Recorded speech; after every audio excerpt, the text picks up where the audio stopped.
네, 자리를 정돈해 주십시오. 제151차 원내대책회의를 시작하겠습니다. 먼저 이인영 원내대표 모두 발언 듣겠습니다.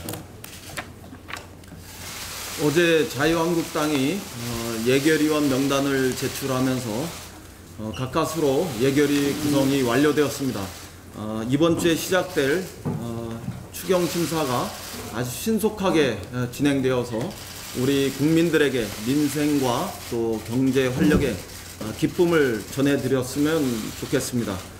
그러나 이번 주에 시작될 추경 심사가 언제 끝날지 알 수 없습니다. 추경이 국회에 제출된 지 75일이 지났습니다. 더 이상 지연시키는 것은 우리 국민에 대한 도리가 아닙니다. 국민들은 추경을 회기 내에 처리해야 한다고 명령하고 계십니다. 그러나 자유한국당은 여러 가지 이유로 난색을 표하고 있습니다. 추경 처리에 대해서, 회기 내 처리에 대해서 확답을 하지 않고 있습니다. 그 목적이 방탄 국회의 명분을 만들기 위해 추경 처리를 미루는 것이 아니길 바랍니다. 국정조사를 하자며 의사일정 합의를 거부하는 것도 선뜻 선의로 받아들여지지만은 않습니다. 자유한국당은 추경으로 가는 길목에 여러 가지 장애물, 허들들을 제거하시길 바랍니다. 자유한국당의 추경의 회기 내 처리를 위해서 대승적 결단을 내려주실 것을 촉구합니다. 윤석열 후보자에 대한 조속한 인사청문회 보고서 채택을 기대합니다. 어제 청문회는 윤석열 후보자의 부당성에 대한 한방은 없고 황교안 대표를 방어하기에 급급한 이른바 대리 청문회로만 기록되게 되었습니다. 자유한국당의 공세는 빗나간 화살처럼 엉뚱한 곳으로만 날아갔습니다.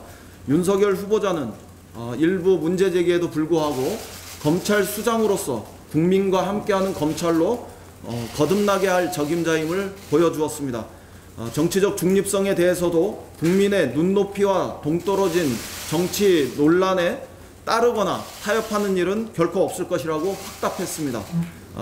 그런데도 자유한국당이 인사청문회 보고서 채택을 거부한다면 국민들께서는 결코 납득하지 못하실 것입니다. 오늘부터 열리는 대정부 질문이 국민의 마음을 모으는 자리가 되기를 희망합니다. 일본의 경제 보복성 수출 제재 조치로 우리 기업들이 깊은 수심에 빠져 있습니다. 미중 무역 분쟁으로 어려워진 경제에 더욱 큰 부담을 줄 것이라고 우려됩니다. 정부와 기업들이 힘을 모아서 일본의 제재 조치에 대응을 준비하고 있습니다. 국민들도 일본 제품 불매 운동을 벌이면서 정부와 기업에 힘을 보태고 있습니다. 그런 마당에 국회가 정쟁으로 밖에서 힘겹게 싸우는 정부와 기업의 힘을 빼놓아서는 안 될 일이라고 생각합니다. 그런 점에서 이번 대정부 질문은 민의를 하나로 모으고 또 정부의 대응을 응원하는 자리가 되기를 희망합니다.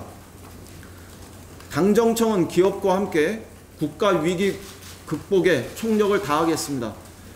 우리 경제에 미칠 파장을 최소화할 해법을 이제 마련해야 합니다. 일본 경제보복 사태가 우리 경제에 미칠 영향이 지대하다는 점이 점점 현실이 되고 있기 때문입니다.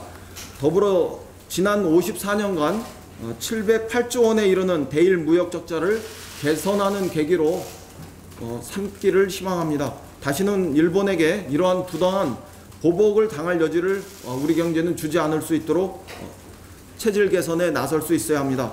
부품 소재 산업을 강화하여 제조업 르네상스를 만들도록 해야 합니다. 국내 부품 산업 구조를 전면 개편해서 전화 위기의 계기로 만들 수 있어야 합니다. 더불어민주당은 대일 무역 구조 개선 및 부품 소재 산업 육성을 위해서 기업들의 의견을 적극 청취하고 입법 개선 방향도 모색하겠습니다. 국회도 일본의 경제보복 철회를 위한 노력에 초당적으로 대응할 것을 제안합니다. 어제 여야 원내대표들은 방일 의원단 파견과 일본의 경제보복 철회 촉구 결의안을 본회의에서 의결하기로 함께 뜻을 모은 바 있습니다. 하루가 멀다 하고 반항 감정을 부추기는 일본 정부에 맞서 대한민국 정치권이 한 목소리를 낸 것은 정말 다행스러운 일입니다. 그런 점에서 자유한국당과 황교안 대표가 국민의 반일 감정을 자극하는 것은 국익에 도움이 안 된다는 주장이 나오는 것은 정말 유감스럽습니다. 지금은 국민 정서를 정치적으로 악용한다는 식의 정치 공세를 할 때는 아닙니다. 경제 보복을 정치적인 수단으로 삼는 일본의 행태나 국민 감정을 대여 정치 공세의 도구로 삼는 것 모두 한일 관계에 도움이 되지 않습니다. 우리 경제에 국민 피해를 최소화할 대책에 머리를 맞대도 시간이 모자랍니다. 위기를 도약의 계기로 삼도록 자유한국당이 초당적으로 협력해 주실 것을 촉구합니다. 저는 오늘부터 우리 사회의 공존과 상생을 위한 소통 행보를 시작하겠습니다. 노동계, 경제계 등 각계 대표와 또 종교계 지도자들을 찾아가서 사회적 대화에 나서겠습니다. 어려운 민생과 경제적 현실 속에 시급한 사회적 갈등을 풀고 국민 통합으로 나아갈 공존과 상생의 해법을 함께 모색해 보겠습니다. 이념과 진영을 가리지 않는 폭넓은 소통과 경청의 자세로 우리 사회가 안고 있는 문제들을 하나하나 풀어내 나갈 지혜를 구하겠습니다. 오늘 그 첫걸음으로 한국노총과 대한상의를 방문합니다. 한국노총, 민주노총을 만나 우리 사회에 만연해 있는 고용 불안정, 비정규직 차별 등의 노동 문제 해법을 경청하겠습니다. 대한상의, 경청을 찾아가 미중 무역 갈등, 일본의 경제 보복 등으로 인한 경제적 어려움을 타개하고 또 경제 활력을 제고할 방안도 귀를 기울이겠습니다. 나아가 노동과 기업 모두가 상생하는 공존 경제의 길도 찾아보겠습니다. 또한 중소기업 중앙회에 가서 자영업과 중소기업 지원 방안 등을 논의하겠습니다. 종교계 지도자들과도 회동해서 사회적 갈등을 뛰어넘어 통합적 자세를 통합의 지혜를 구하겠습니다. 민생 소통의 기본인 현장에서 고견을 듣고 또 국회에서 입법 예산 정책으로 시급한 민생을 지원하는 데 최선의 노력을 다하겠습니다. 이상입니다. 위원장에 모두 바라겠습니다.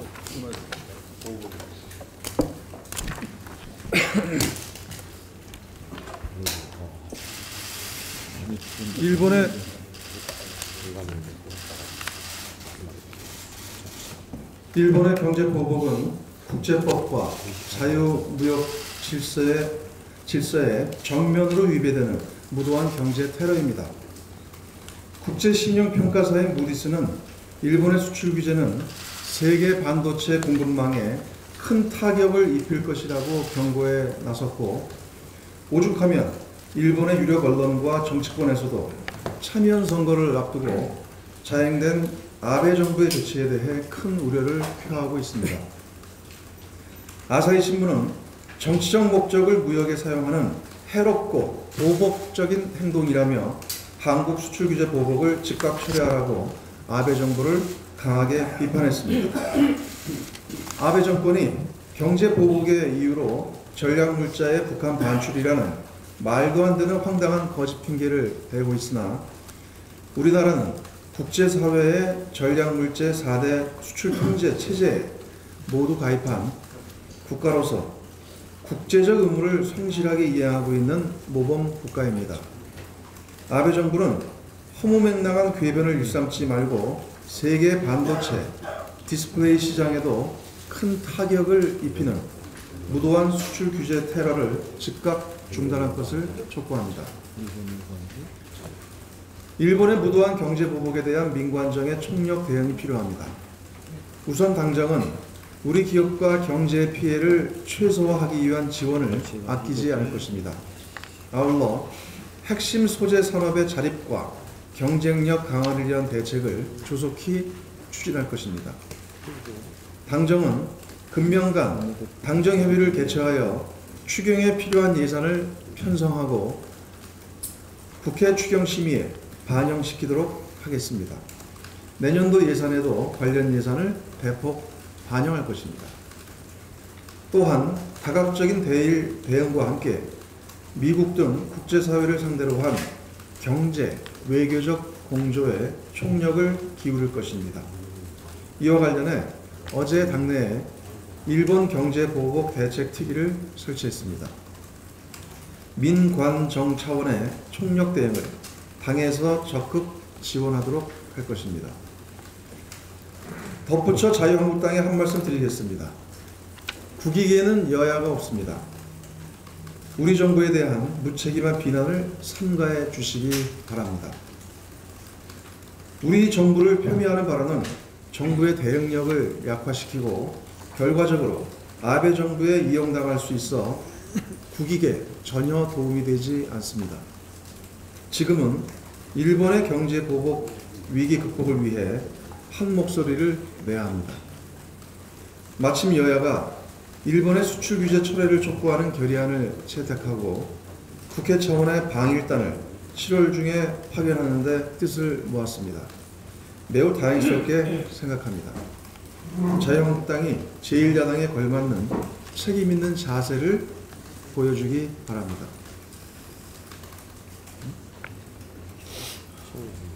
추경에 관련해 한 말씀 드리겠습니다. 어제 예결위 구성이 사실상 마무리되었습니다. 추경이 국회에 제출된 지 어제 기준으로 74일 만입니다. 금쪽 같은 시간을 허비한 만큼 이제는 조속한 추경 심사 진행을 위해 여야 모두가 힘을 모아야 합니다. 특히 일본의 수출 규제 등 최근의 대외 경제 환경 요인이 추경을 제출할 때보다 악화된 상황입니다. 이와 관련해 어제 모디스가 한국의 경제 재정 펀더멘탈의 견고함을 강조하며 국가 신용 등급을 현재 수준인 AA2로 유지한다고 발표했습니다. 다만 모디스는 대외 리스크 악화가 향후 성장률 둔화 요인이 될 수 있음도 지적했습니다. 이에 대한 적극적인 대처가 필요한 상황입니다. 강원 산불, 포항 지진 대책, 경제 활력의 신속한 재고에 이어 반도체 대책에 이르기까지 조속한 추경 처리가 절실합니다. 국정조사와 추경을 연기할 만큼 한가한 상황이 아닙니다. 어제 문체위, 환노위, 국토위에 이어 오늘 행안위, 교육위 등에서 추경이 논의될 예정입니다. 야당의 적극적인 협조를 당부합니다. 민생입법 또한 처리에 박차를 가해야 합니다. 마침 어제 고용노동부가 발표한 6월 고용행정 통계에 따르면 고용보험 가입자가 53만 명 증가했는데 6월 기준으로 19년 만에 최대 폭입니다. 특히 서비스업, 여성, 50대 이상 등 취약계층을 중심으로 고용보험 가입자가 증가하는 흐름이 유지되고 있습니다. 이러한 흐름이 더욱 탄력을 받기 위해서는 고용보험법과 국민취업지원제도 관련법 등이 조속히 처리되어야 합니다. 이와 함께 근로기준법, 최저임금법 등 민생과 밀접하게 연계된 법안들의 신속한 통과 또한 이루어져야 합니다. 민생국회 실현을 위해 야당의 초당적인 협력을 거듭 호소합니다. 이상입니다. 지금부터 현안 발언입니다. 윤관석 정책위수석 부의장의 현안 발언.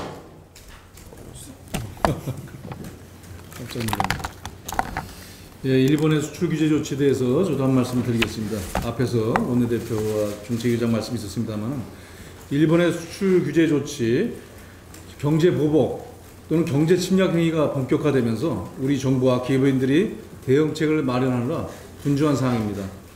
문재인 대통령은 내일 30대 그룹 총수들과 간담회를 가질 예정이며, 홍남기 경제부총리와 김상조 청와대 정책실장도 지난 7일 대기업 총수와 만나서 대응책을 논의했으며, 이재용 삼성전자 부회장도 일본에 직접 가서 현지 경제인들과 만나고 있습니다.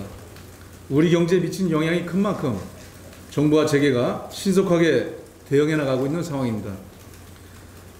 저희 민주당도 어제 일본 경제보복 대책특별위원회를 설치하였고, 오는 12일 현장 최고위원회를 반도체 현장에서 개최하여 관련 의견을 청취할 예정입니다. 이번 일본 아베 정부의 비상식적인 조치에 우리나라는 물론 일본 내에서도 비판과 우려스러운 목소리가 나오고 있습니다. 일본 내에서는 일본의 자국 산업에도 악영향을 끼칠 수 있어 우려가 날로 높아지고 있고, 이러한 조치를 강행하여 7월 말에 있는 참여 선거에서 반항 감정을 자극해 자당의 지지자들의 표를 모으려는 아베 내각의 당리당략적 행위에 비판이 쏟아지고 있습니다. 한마디로 일본 내에서도 국익을 저버린 행위로 평가받고 있습니다. 일본의 이러한 비상식적인 경제 침략 조치에 우리는 차분하고 지혜롭고 그러나 적극적인 대응을 견지해야 할 것입니다. 또한 위기는 곧 기회라는 것을 명심하여 일본의 수출 규제 철회는 물론 일본이 수출 규제에 나선 부품 소재 산업 육성에 적극 나서야 할 것입니다.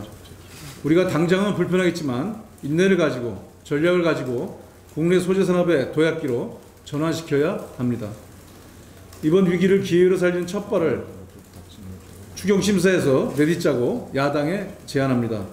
이번 추경심사에서부터 일본이 수출 규제 조치한 것과 관련한 핵심 소재와 부품 국산화를 위한 R&D 사업의 추가 예산 소요를 파악하여 일부라도 추경에 적극 포함하도록 해야 할 것입니다. 또한 산업통상자원위원회와 과학기술정보통신위원회 등에서 추진 가능한 사업을 발굴하고 증액안을 제시하는 한편 개발, 투자, 육성을 위한 중장기 사업을 본 예산에 담아야 할 것입니다. 아울러 일본, 독일, 미국, 중국처럼 국가 차원의 소재산업 연구기관 설치도 검토해야 합니다. 자유한국 등은 일본의 무리수 경제 침략 행위에 대해 정부 비판에만 준비가 안 됐다고 일방적으로 비판할 것이 아니라 그런 행태를 탈피해서 이번 추경 예산 심사에 예산 반영을 위해서 초당적인 협력을 기대합니다. 이상입니다. 정책위 제3정조위원장의 현안 발언. 국민연금공단의 발표에 따르면 지난 4일을 기준으로 국민연금 기금 규모가 701조 2,760억 원에 달했다고 발표했습니다. GDP 대비 37%에 이르는 수준입니다. 특히 글로벌 경제 여건 악화 및 인구구조 변화 등 대내적 환경 요인에도 불구하고 문재인 정부 출범 이후 연금 누적 수익금이 78조 6천억 원에 달하고 있습니다. 안정적이고 편안한 노후를 위한 토대가 차근차근 마련되고 있는 셈입니다. 다만 국민연금 제도의 지속 가능성을 담보하고 노후 소득 보장 체계를 보다 튼튼하게 구축하기 위해서는 더욱 신발끈을 조일 필요가 있습니다. 특히 우리나라의 경우 GDP 대비 노인에 대한 공적 지출 비율이 2013년 기준 OECD 평균 7.7%에 한참 못 미치는 2.23%에 지나지 않습니다. 이로 인해 노인 빈곤율이 2016년 기준 OECD 회원국 가운데 최하인 46.5%에 달하고 있습니다. 급속한 노령화에도 불구하고 이에 대한 사회적 대비가 여전히 미비한 상황인 셈입니다. 더욱이 국민연금 기금 적립금이 2041년에는 1778조 원까지 증가하긴 하지만 그 이후 적립금 규모가 감소하는 만큼 이에 대한 철저한 대비책도 필요하다고 생각합니다. 당정은 국민들의 안정적인 노후 생활 보장을 위해 사회적 중지를 모으면서 국민연금 재정 안정 방안과 독립성이 강화된 지배구조 개혁을 포함 공적연금 개혁 등 다양한 대응책을 신중하게 마련하도록 하겠습니다. 이상입니다.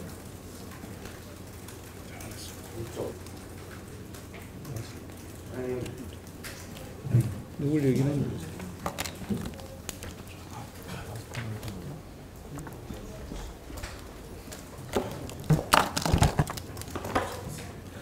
다음으로 서삼석 원내부대표의 현안 발언 있겠습니다.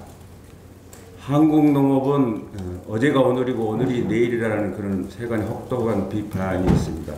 이런 비판을 해소하기 위해서라도 정부는 적극적인 예산 투입과 함께 선제적인 대응책이 반드시 필요합니다. 농업 분야 예산을 확대해야 합니다. 원 의원은 지난 6월 18일 이 자리에서 과거 6년간 전체 국가 예산의 연평균 증가율 5.7%에 이르는 동안 농업 분야는 1.3% 증액에 그쳐왔으며 이러한 농업에 대한 예산 올 때는 올해도 어김없이 반복되고 있다고 지적한 바 있습니다.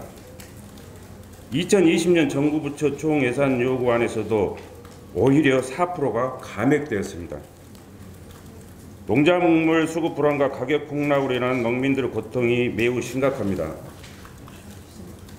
농작물 수급 안정을 위해 대체작물 발굴과 휴경제 도입 등의 장기적인 대책과 함께 최소한의 생산비 정도는 보장해주는 농산물 최저가격 보장제도 도입이 절실히 필요합니다. 정부 가축 방역 대응 역량을 더욱 강화해야 합니다. 가칭 방역청을 신설하고 방역 효과를 거양하기 위해 전국 지자체 동시 방역과 시스템 완비와 현대화 등 보다 선제적이고 적극적인 제도 보완에 나서야 합니다. 아울러 백신 개발이 민간 주도로 이루어지다 보니 아프리카 돼지열병의 백신 등이 개발되지 않아 원천적 방역이 불가능한 실정으로 R&D 사업의 대폭 투자 등을 통해 정부 주도 백신 개발이 필요합니다. 농수축산업 분야는 기후와 매우 밀접한 산업이기 때문에 환경 변화에 대비하고 지속 가능한 농업을 위해서 체계적인 대응이 필수적입니다. 정부는 안보와 경제 위기 등에 있어서는 매우 발빠르게 대처하고 있습니다. 현재 우리 농업 위기는 이러한 안보 경제 위기에 상응하는 정부 대처와 노력이 없으면 그 복구가 불가능할 정도로 심각한 수준입니다. 농산물 수급 안정과 농업 정책 보험을 강화해서 농업인 소득 안정망을 확충하고 농수축산물 안전 관리를 확립해서 지속 가능한 농식품 산업의 기반을 조성하겠다는 것이 대통령과 현 정부 약속입니다. 지속 가능한 미래 농업을 위한 농수축산물의 수급과 생산비 보장의 전략이 무엇인지 정부 확고한 입장을 밝혀줄 것을 거듭 촉구합니다. 이상입니다.